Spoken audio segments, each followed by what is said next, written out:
All right, guys. Denver, we're here with Chris Camozzi. Chris, thanks for taking some time with us. Oh, thanks for having me. No problem, buddy. Obviously, we've got some news with your last fight and Joey Villasenor. Obviously took place in Albuquerque, New Mexico. Very controversial decision. Tell us a little bit about the appeal process, what you knew about it, what you know about it now, and how it actually came to be. Yeah, so originally our fight was scored a draw. You know, it was a tough fight, back and forth. You know, I personally thought I won rounds 2 and 3 at least. And so after the fight, I think Joey and his camp disputed the draw because they believed he won. So I wasn't notified of it that night or until about a month later. I found out that they were appealing it, and they wanted it reviewed. And I was told a month later that there was an error on the scorecard. So, you know, all in all, I thought it was a little weird that it took over a month, and you know, I was worried that I was going to get kind of screwed out of this fight. You know, I didn't show up to any of the hearings or anything. You know, I wasn't too concerned about it. I was just looking to move forward with my career. And come to find out, the scorecards were added up wrong that night, and I was supposed to win a split decision, 29-28 for me. So as far as I know, it's going to be overturned through New Mexico now, and that'll be scheduled as a win on my record. Well, I mean, obviously with that being the case and so many different judging and problems with our judging in MMA, I mean, tell me, it's got to kind of make you feel good about, you know, not that anybody wants to win that way, but it's got to make you feel good to know and to realize that a mistake was made. There was actually a due process that was able to kind of review the fight and the scorecard itself, in a sense, to get you the win that you deserved. I mean, how do you think that kind of fares for MMA and the way that the judging goes from here on out? You know, I don't know how the normal process goes, but I feel like somebody else should have added them up, you know, when they take them from the judges, because I have the scorecards, you know, which I think me and my management plan on posting online so all of you guys can see. Good.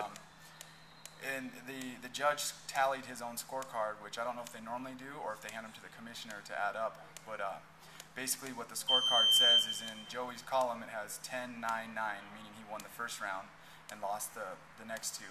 And in my column it says 9-10-10. And the judge scored it 29-29 and wrote draw at the bottom and circled it. So, you know, I don't know why it wasn't originally double-checked, you know, before it was announced. And I mean, I guess it's good to have a win like that, but, you know, it takes some of the excitement out of it. You know, it would have been a lot better to hear that in the ring when I'm standing there after I just fought my ass off. So. Yeah, the old kissing your sister rule, huh? Obviously, you've got some big things coming up. Tell us a little bit about your up-and-coming near future. You know, right now we don't have an opponent or which show, but I think you'll see me again on Shark Fights next. We're in talks with them now for a date in place, so stay tuned. You know, we should have it within, I think, a week or two, hopefully. We'll know what's going on from there. Any particular guys you're looking to fight? You know, anybody that helps improve my career, I'm willing to fight. You know, just I leave that up to my management. They decide everybody I fight. You know, I've never turned down a fight. I just let them handle it. That's their job, and just tell me where to show up, and I'll fight. Yeah, and that kind of goes along with a lot of the guys that are in Colorado, and especially out of the Factory X camp. I mean, you know, you guys really don't turn down fights. You pretty much take on all comers, and it kind of shows in the way that your camp's personnel is run. I mean, Nico Macias, great last fight in Fight to Win. We got Chase coming up. Very excited to see him kind of getting back into action. You know, Joe Warren's been working with Mark and the Factory X guys, of course. Tell us a little bit about what kind of influence Joe's had with you guys.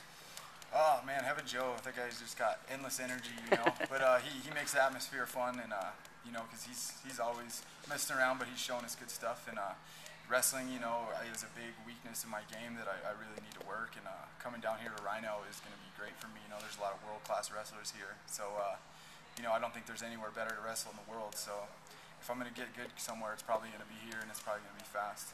Fantastic. Chris Camozzi here. We are live at the Rhino Sport Gallery. Chris, anybody you'd like to thank in terms of with your win getting overturned or anything like that? Yeah, my management first and foremost, and Grain Media. Good. They've been great through this whole process. You know, very professional and making sure that things are happening for me. My team at Factory X, and then also here at Rhino. Performance MMA, Max Muscle, Highlands Ranch, DCMA Collective.